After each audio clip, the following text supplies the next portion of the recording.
This is Big Pontiac, and I am reporting from the Daddy Wagon, as everybody calls this. They call this the Daddy Wagon. This is Responsible Daddy Hour, Responsible Father's Hour, just positive dad vibes, positive soul vibes. I got soul and I'm super bad. So it's just positive vibes all around, is what I try to give on this time. Really excited today. Those of you that are chocolate mountaineers, tonight looks like it's going to be a pretty good night. Looks like I'm going to get somebody to come on with me that really the longest person I was doing podcasts with. So I can get him on tonight. It'll be really cool. So hopefully, I think I'm going to be getting him in. Woke up this morning to about 2 inches of snow everywhere, but it's melted. I mean, a few little pockets, but like all the 2 inches melted. I put the truck in the garage last night because I didn't want to get caught. And I hate shoveling off the ride. Hey Lobo, what's happening? Thank you for joining me. Hey CWE. Oh, thank you for joining me. And then we got the games tomorrow. I guess I'll start with health, just like my own health, how much just pickleball has really helped me, cutting out the sugars, eating in a more mature fashion has really helped me. I'll say that. Just got off with my rheumatologist. And Concentrics, I've been taking that for a couple years now. It's just funny. What's funny is now my primary doctor, she just said a little bit about this thing, the importance of getting it. And my rheumatologist was just like, "Oh, you haven't had any." And she was like, "Well, have you had your fourth?" Like, four. Have you had your fourth? She's like, "Oh, you haven't had any." It's like, yeah, haven't had any. So it's up to you. I got something around Christmas. I think it was just a cold. That's what it appeared like. Maybe the flu, but not was mild. Basically, it was a couple days of sweating, but that was it. Never lost my taste. So health wise, the pickleball has helped me tremendously as a cardiac way to get my heart rate up, because there are times where the movement in pickleball where you really build your heart rate up. And so and I do want to get with Read My Soul to talk about pickleball and the type of shoes, the type of rackets, that kind of thing as well. And so, because those are things for competitive people. I mean, if you want to play and be competitive, I mean, I was telling my daughter, there's a 14-year-old girl right now is one of the best in the country. The pro league has just started and only going to expand. And so I've watched people play well into their 70s. As I said before, I played against one dude in his 80s. He didn't move a lot, but his serve was probably the best I've ever faced. So it's just all body types can play it. I personally lost about 25, 30 pounds. I am probably not getting it. Yeah, like she said, this is the same thing my doctor says. She said, well, if you haven't really had it already, you're probably doing something right. And I'm at this school every day where my daughter's exposed to people. I know I got my cold from her goddaughter. I know her neighbor, her god sister. I know she gave me a cold, and I think my son gave me strep. Never really had that, hard stuff here, but had the fever of strep. So I think that's pretty much what I had. But again, it didn't last longer than 3-4 days. I mean, the spitting shit out, clearing all that lasted a little longer. But never was in the point where I needed to go to the hospital. Never, never, never. When I went to an appointment, I was asked, yeah. I mean, here's a rheumatologist, and we talked about 4 minutes about rheumatoid arthritis. She talked about 6 minutes about all the virtues.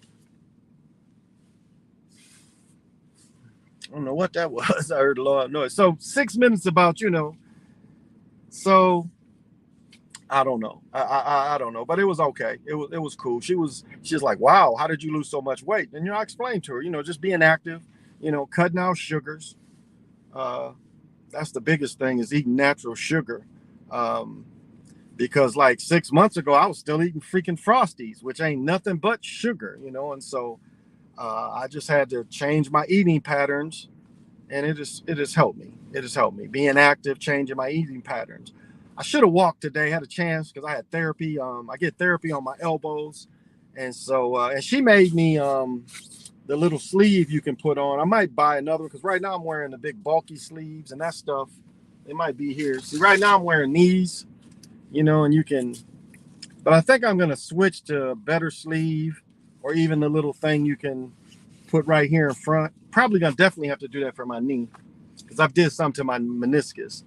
But it's like walking. Like normally I walk to. I was waiting for a call and I could have took the call while I walked, so I didn't walk today. But it's like if you can get 2 or 3 days of being active, you know, for 25, 30 straight minutes to try to get your heart rate up. It's like the mall walkers. So it's like a combination of eating and exercise. So I would say is, you know, especially melanated people. One thing I saw in my own family is we wouldn't get diabetes as we was younger, but I noticed my cousin got it.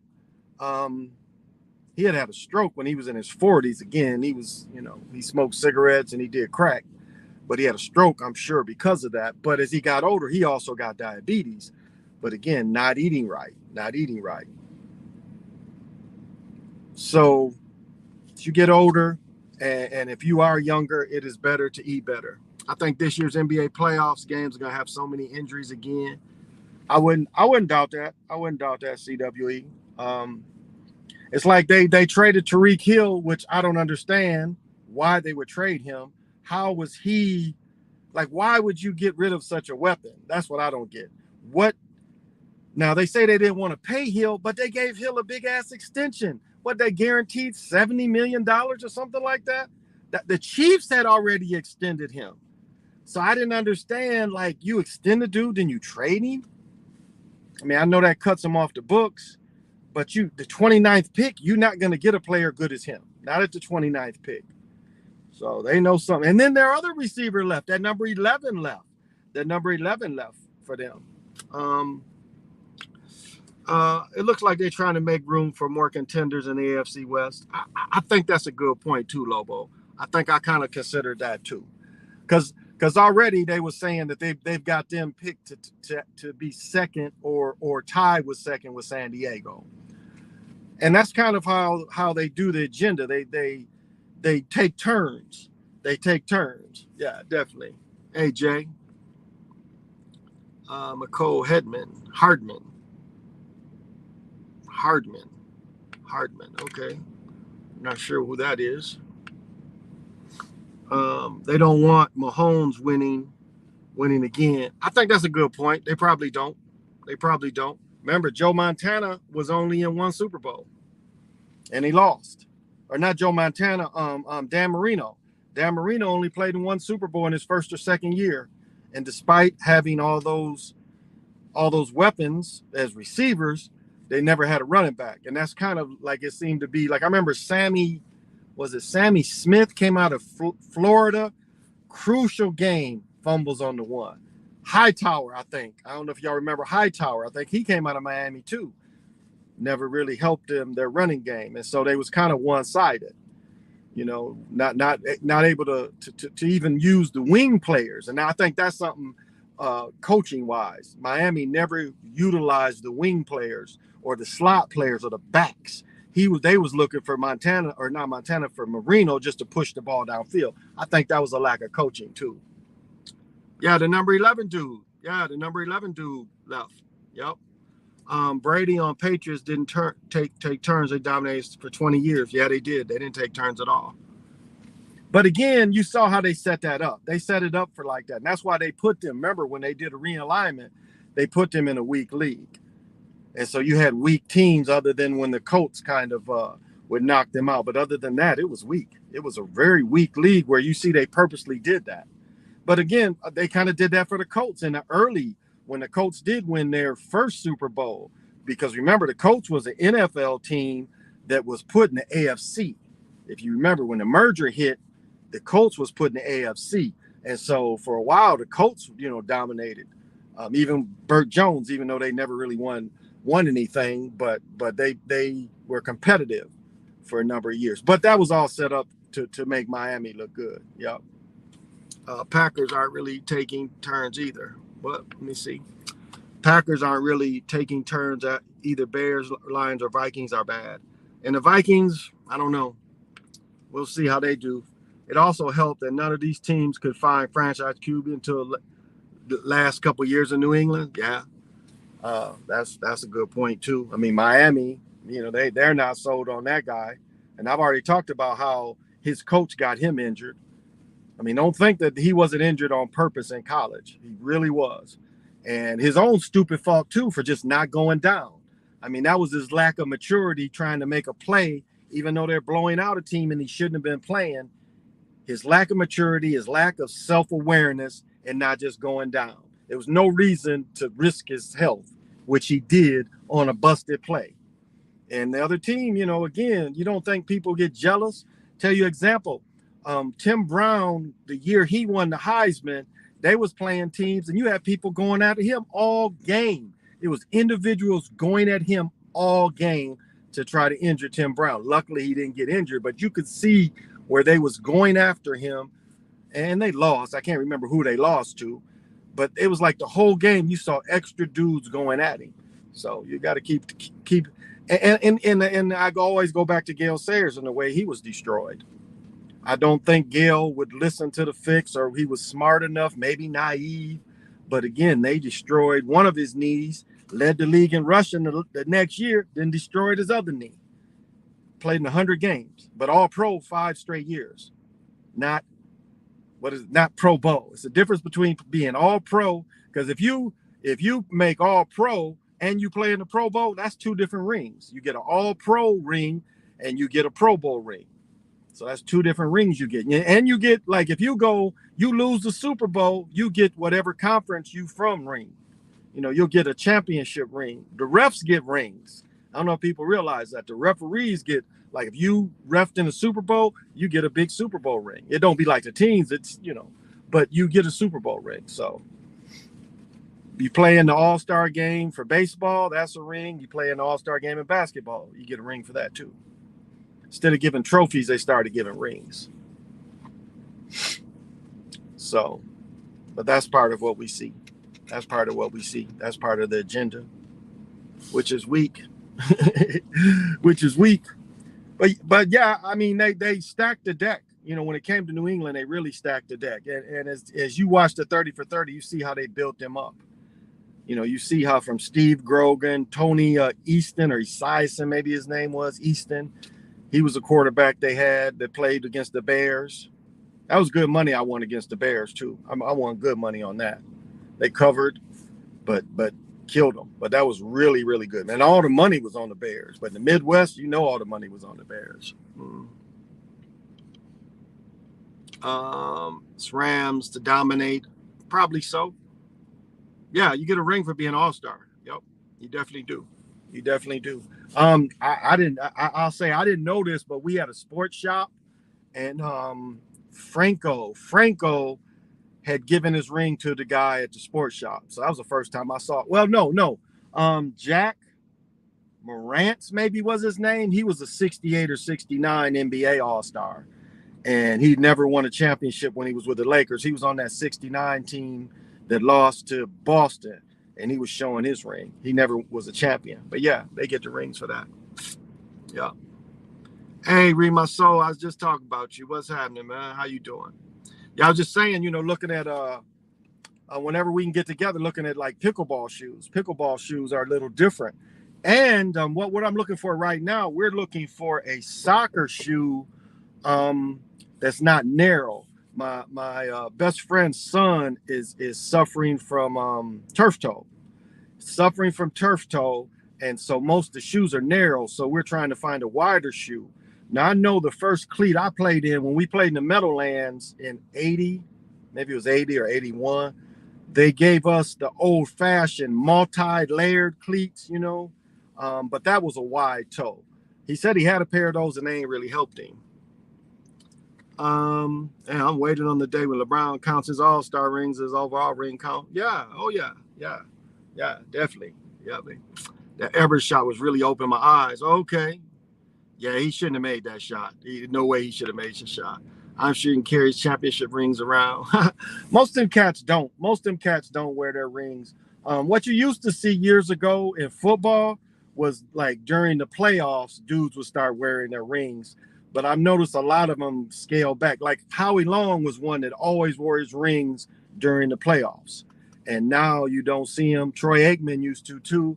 Last couple seasons, they don't. So kind of up in the air. Jimmy Johnson, now John Madden, remember, John Madden wore his 2 rings. He wore his 2 rings all the time. Adidas might be better for soccer, for wide feet. Okay, thank you. I'll have him look at that. Because, like, it's not wide, but we need the toe, we need the toe broader. Once you know they point shape, it's so obvious. I really believe Vegas. Oh, of course. It's all directed by Vegas. It's all directed by Vegas. I mean, used to be, hard arm, bend your arm behind your back, beat the players up for the players that, okay, yeah, just email me sometime. Yeah. But yeah, it used to be strong arm to make the players, as I said, with Gale Sayers getting hurt, the way he got hurt and the way he went after. Dick Butkus was another one. It's probably some of these dudes was naive and didn't realize the fix, and so they hurt him. So I'm pretty sure multiple players got hurt like that. Hard to say if the AFL was fixed. Can't really say if the AFL was fixed.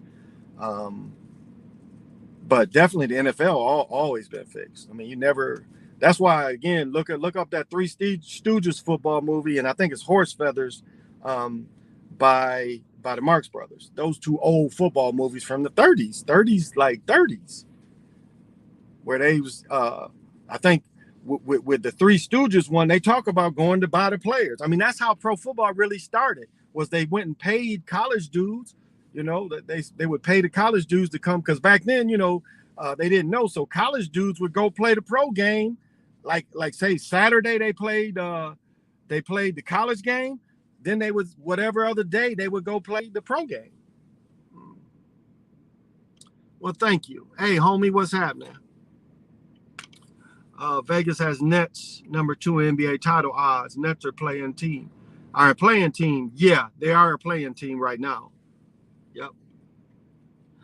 What's up, homie? You got a lot of sport. Well, thank you.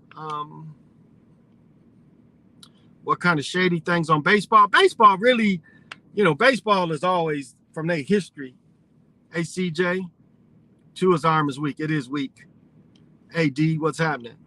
Baseball has always been fixed. That's why I always point people to Ken Burns, how it started, and then how the owners wanted to take over. And that even goes back into how Jackie Robinson destroyed the Negro Leagues. I mean, that goes back into that. Like melanated players wouldn't even need to play in the major leagues. I mean, that would have evolved just like everything else evolved. Just think if the Negro Leagues got a television contract, how that would have changed. And there were several teams that had their own stadiums. That's why a lot of the Europeans was against the integration, because they knew that when the Negro Leagues played, they would sell out. That's why a lot of them, it wasn't against the players. It was like, we got a good thing going on here.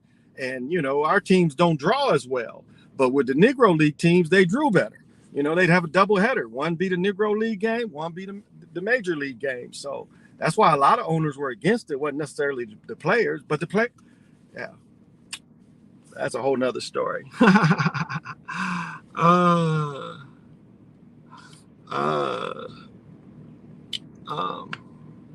Admitted they manipulate the baseballs for more. Oh yeah, of course.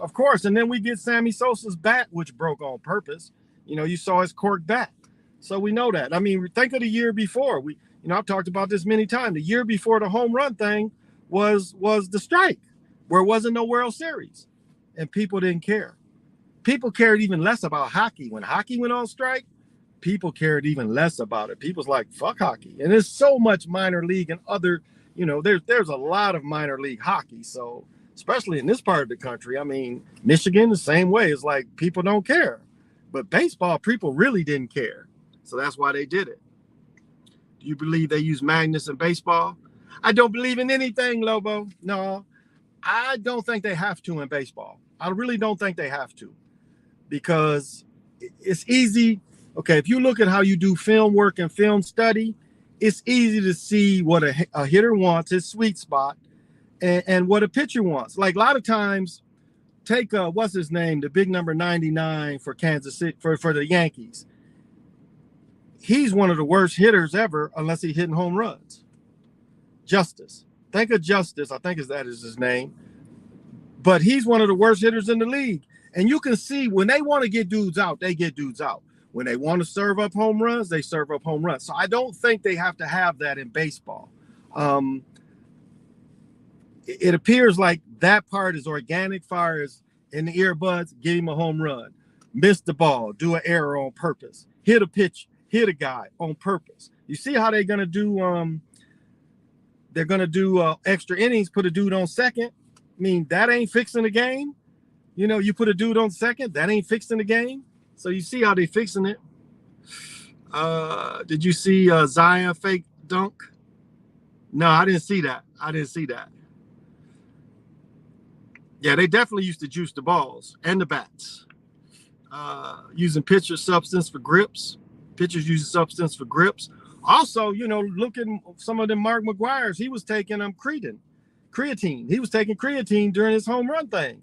And you look at some of them old pictures in his interviews, like you catch some of his interviews during the home run season, and there's creatine, and now you can't even use that shit.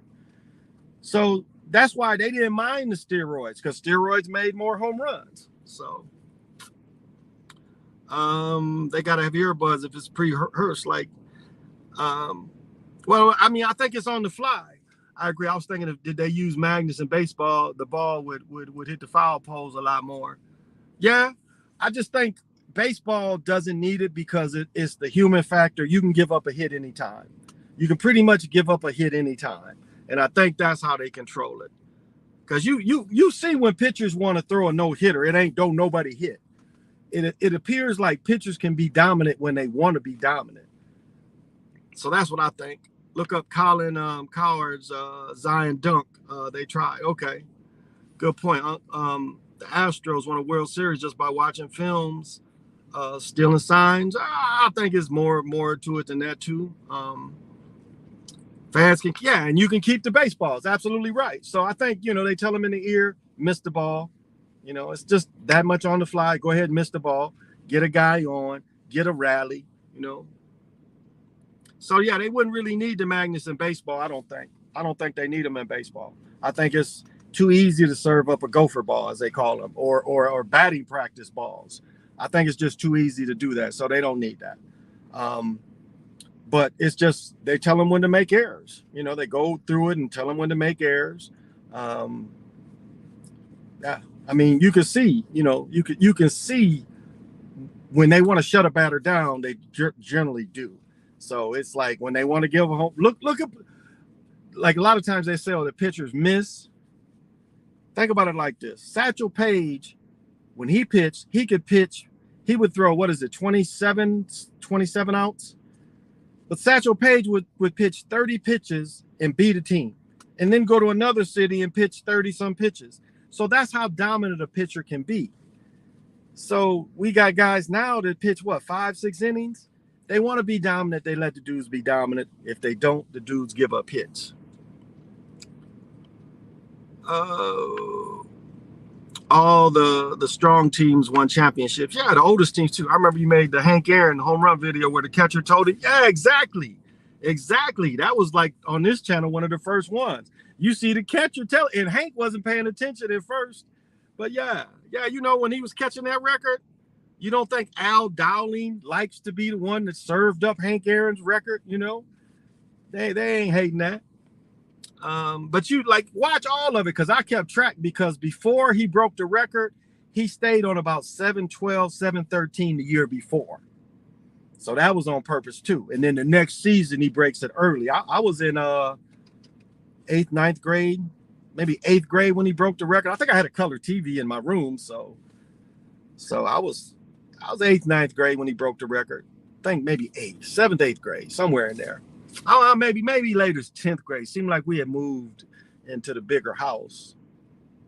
I'd have to go back and look deep, but I remember watching it when he broke the record. But yeah, the catcher tells him exactly what's coming.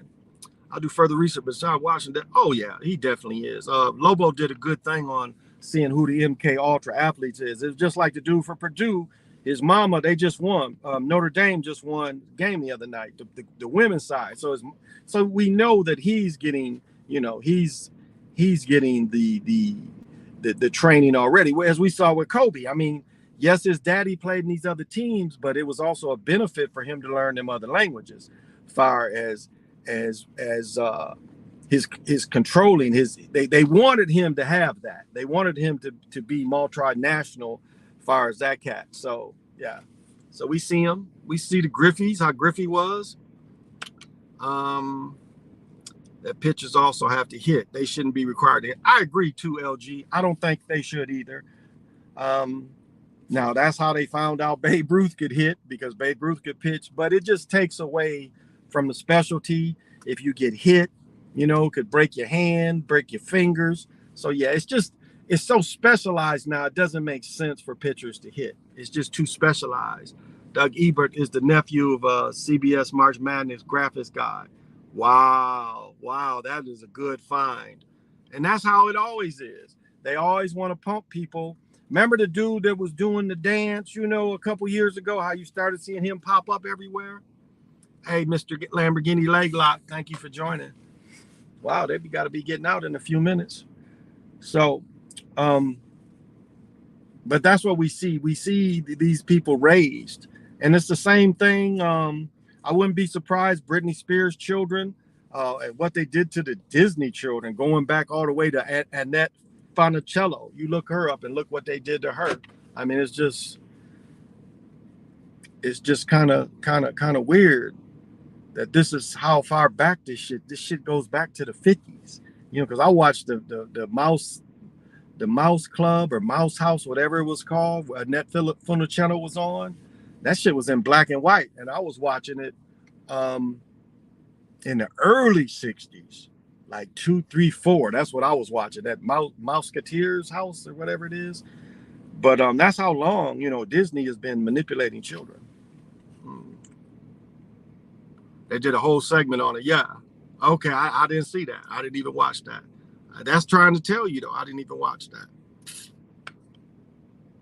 Yeah, I didn't even watch that. I didn't watch. Because when the games be on, I be doing shit, too.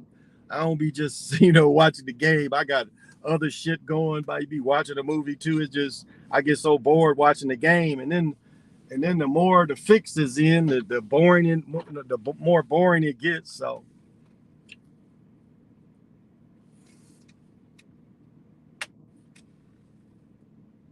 I cook all this chicken. I cooked the whole chicken. It was already cut up, and I cooked that shit. My son was like, well, we always can eat tacos, Dad. We both like tacos.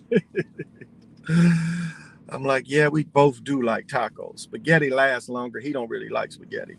My daughter can't really eat red sauce, so she don't like that shit.